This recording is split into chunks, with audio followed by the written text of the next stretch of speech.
Class 11th के all student को very good evening.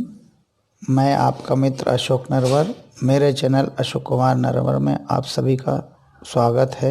Most welcome. अब मैं लेसन 3 है जो प्रोज का लेसन है, प्रोज माने गद्य का। इस प्रोज लेसन में मैं दो चैप्टर पहले करवा चुका हूँ। इसके बाद ये प्रोज लेसन का 3rd लेसन है। इंग्लिश की जो हॉर्नवेल इंग्लिश है उसी का है। इसका जो टाइटल है वो डिस्कवरिंग।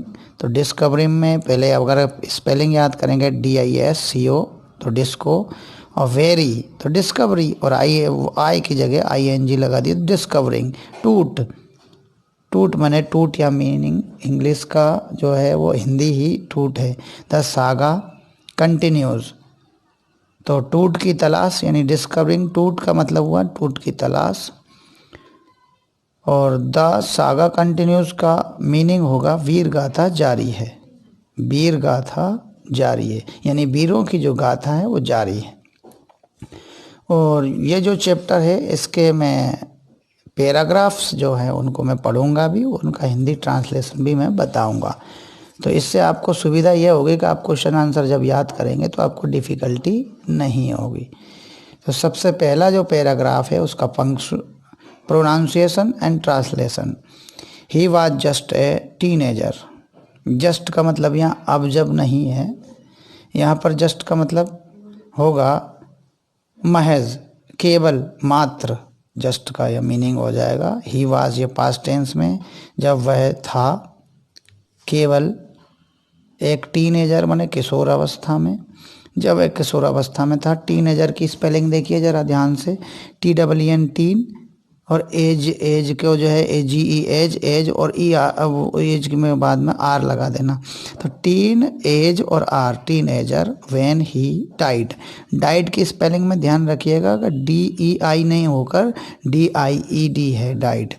मतलब जब वह केवल टीनेजर या किशोरावस्था की उम्र में महज 13 से 19 वर्ष का था तब उसकी मृत्यु हो गई। जब वह 13 वर्ष का था या 13 से 19 वर्ष का टीनेजर था तभी उसकी मृत्यु हो गई। The last heir of a powerful family, the last heir of a powerful family. तो हेयर की जगह एयर बोला, heir of a powerful family. अब यहाँ कहा कि एक शक्तिशाली परिवार जिसने इजिप्ट यानी मिस्र, family that had ruled Egypt, माने वह एक शक्तिशाली या पावरफुल फैमिली का मतलब शक्तिशाली परिवार जिसने इजिप्ट या मिस्र पर रूल्ड किया, राज्य किया। पास्ट टेंस में ये रूल में ED लगा दिए, डी लगा दी तो रूल्ड हो जाता है। साथ में द लास्ट हेयर माने सदियों तक शासन किया। जब उसकी मृत्यु हुई तो एक शक्तिशाली परिवार है ना, इजिप्ट जो सदियों तक शासन किया करता था, जो उसने शासन किया सदियों तक, पावरफुल फैमिली थे, रूल्ड किया किस पर, इजिप्ट पर। And its empire for countries, and its empire for countries. तो शासन किया कब, सदियों तक किया है ना, देश पर किया। कंट्रीज में या कंट्री में वाई हटा के IES लगा दिया, क्योंकि IES लगाने का नियम होता है कि वाई से पहले कोई व्यंजन हो तो वाई हटाओ IES लगाओ, लेकिन अगर वाई से पहले कोई स्वर हो तो वाई ना हटाकर S लगाना। फिर बाद में उन्होंने बताया कि वो अंतिम वारिस था, last heir of powerful family, माने शक्तिशाली परिवार का हेयर माने बाल होता है, लेकिन यहाँ वारिस कहा गया। हेयर को क्या कहा गया है, हेयर माने वारिस हुआ। तो यह अंतिम वारिस था किसका, उस शक्तिशाली परिवार का जो इजिप्ट पे शासन किया करता था पूरे देश पर। He was laid to rest laden with gold and eventually forgotten. मतलब यहाँ पर he was laid to rest, he was laid to rest, laid माने लेटा दिया गया, टू रेस्ट माने लेड टू रेस्ट माने लेटा देना, आराम के लिए लेटाना। लेकिन कहाँ लेटाना, उसकी कब्र में, तो उसे सोने से लाद कर, माने गोल्ड एंड इवेंचुअली फॉरगेटन, उसे सोने से लाद कर उसे कब्र में लेटा दिया गया, है ना, लेटा दिया गया था और अंततः भुला दिया गया था। और फॉरगेटन माने इवेंचुअली, माने अंततः, इवेंचुअली का मतलब हुआ अंततः, फॉरगेटन माने भुला दिया गया। किसको? उसको जो जिसकी टीनेज में मृत्यु हुई। इवेंचुअली की जो स्पेलिंग है EVENTUA, चुआ, LLY, इवेंचुअली। तो ये TUA से चा बन रहा है और चुअली बन रहा है। TU से चू, A से आ और LI। फॉरगॉटन में FOR फॉर गो और T और EN, लेकिन यहाँ दोनों तरफ स्वर है, ठीक है, तो इसलिए डबल T हो गया। तो यहाँ पर देखिए कि फॉरगॉटन, इवेंचुअली फॉरगॉटन माने उसे अचानक अंततः भुला दिया गया। पहले से सोने से लाद कर उसे कब्र में लेटा दिया गया रेस्ट के लिए, और फिर उसे भुला दिया गया, ऐसा इसमें कहा गया। फिर बताया उन्होंने, since the discovery of his tomb, जब उसकी टॉम्ब माने कब्र की खोज हुई और कब हुई? 1922, टॉम्ब इन 1922।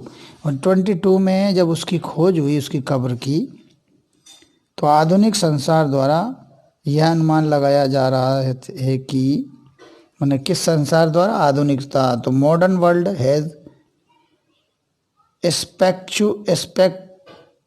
स्पेक्यूलेटेड, माने स्पेक्यूलेटेड का मतलब है अंदाज़ा लगाया जा रहा है, अबाउट माने उसके बारे में, व्हाट हैपन्ड टू हिम, उसके साथ क्या हुआ होगा, ये अंदाज़ा लगाया जा रहा है कि उसके साथ क्या हुआ होगा। ये आधुनिक संसार, मॉडर्न जो है वर्ल्ड, उसके लिए अंदाज़ा लगा रहा है, अनुमान लगा रहा है कि उसके साथ क्या हुआ होगा।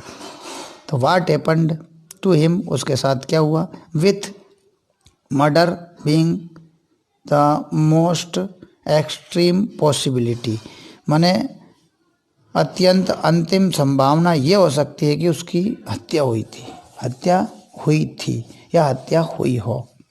मतलब with murder being the most extreme possibility, extreme possibility अंतिम संभावना, एक्सट्रीम पॉसिबिलिटी माने अंतिम संभावना। तो पॉसिबिलिटी में POSSIBILITY, पॉसिबिलिटी की स्पेलिंग कठिन तो होती है लेकिन फिर भी याद करना ज़रूरी होता है। Possibility POSSIBILITY, possibility, extreme EXXTRE, tree, और MEM, एक्सट्रीम। एक्सट्रीम में की हो गई मर्डर की, MURDER, murder. Tomb, TOMB, tomb. Happened की HPPE, हैप्पी लिखते हैं, उसमें ही ENED और लिख दो, हैप्पी में भी Y हटा के ENED, हैपन्ड हो जाएगा, सेकंड फॉर्म हो जाएगा, हुआ होगा, ये उसमें बताया गया व्हाट हैपन्ड। तो एक्सट्रीम पॉसिबिलिटी, संभावना। Now living his tomb for the first time in almost 80 years, और उसे उस कब्र में रहते हुए लगभग 80 वर्ष हो चुके हैं, लगभग 80 वर्ष से उस कब्र में ही है। टूट has undergone CT scan that, जब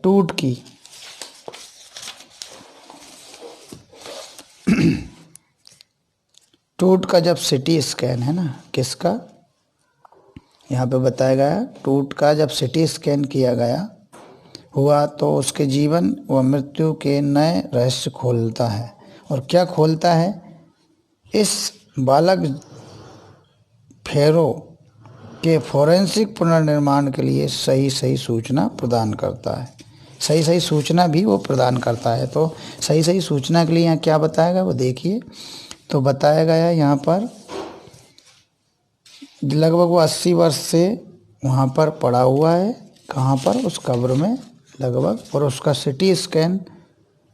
CT स्कैन उसका किया गया, दैट ऑफर्स न्यू क्लूज, नए साक्ष्य दे रहा है वो, about his life and death, अपनी मृत्यु और जीवन के बारे में, या जीवन के बारे में और मृत्यु के बारे में नए साक्ष्य दिए।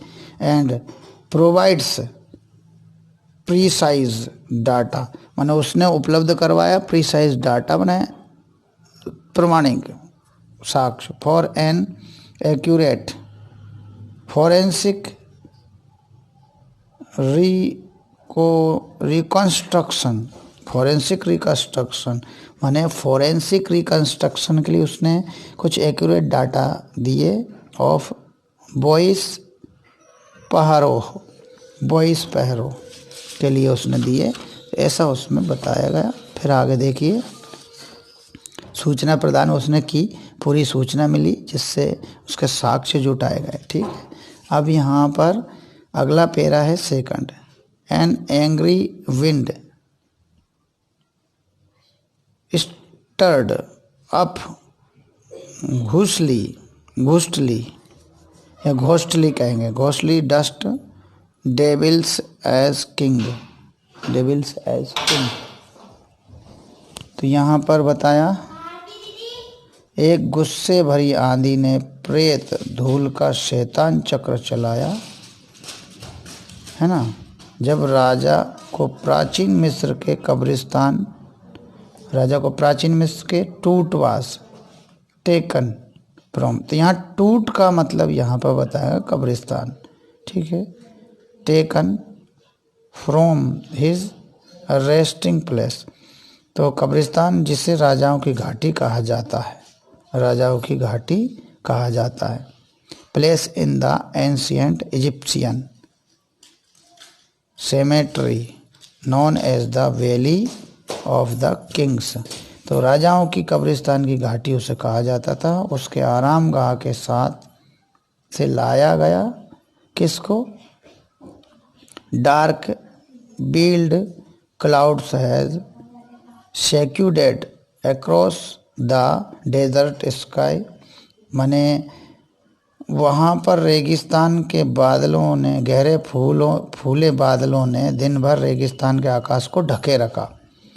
तो स्कूटेड अक्रॉस माने ढके रखा किसको? डेजर्ट स्काई, रेगिस्तान के आकाश को, ऑल द डेज पूरे दिन, and now were veiling the stars in cascade gary. तो यहाँ पर ढके रखा और 100 पेटी के भूरे रंग से घेरे रखा, मतलब 100 पेटी जो थी, जो निकाली गई थी, कौन सी? वो जो कब्र में से, वो 100 पेटी को भूरे रंग से घेर रखा था। किसने? सितारों ने। 5 जनवरी 2005 यहाँ बताया गया है। It was 6 p.m. on 5th January 2005. The world's most famous mummy glided head first into a CT scanner. फिर 5 जनवरी 2005 को शाम 6 बजे दुनिया की प्रसिद्ध मम्मी को एक CT स्कैनर में सिर की तरफ से सरकाया गया, ताकि इस कम जाने गए जवान शासक, माने जिसको कम जाना गया जवान शासक, जो कि 3300 वर्ष पूर्व मर गया था, उसकी कई दिनों से चल रही मेडिकल रहस्यों की जांच की जा सके। तो 3300 वर्ष पुराना यह शासक था जिसकी मेडिकल रहस्यों की जो जांच चल रही थी, वो चल रही है। Understood young ruler who died more then, वो जो 3300 वर्ष पहले मर गया था, उस जवान शासक के बारे में जानकारियां जुटाई जा रही थी, है ना। तो यहाँ पे क्या कहा? Brought here to probe the lingering medical mysteries of this little understood young ruler who died more than 3300 years ago. तो इस तरह से इतने साल पहले ये मारा जा चुका था, मृत्यु हो गई थी, ये इसमें बताया गया। धन्यवाद। अब मैं अगले वीडियो में अगले पैराग्राफ को पढ़कर बताऊंगा और उसका ट्रांसलेशन हिंदी में भी करूंगा।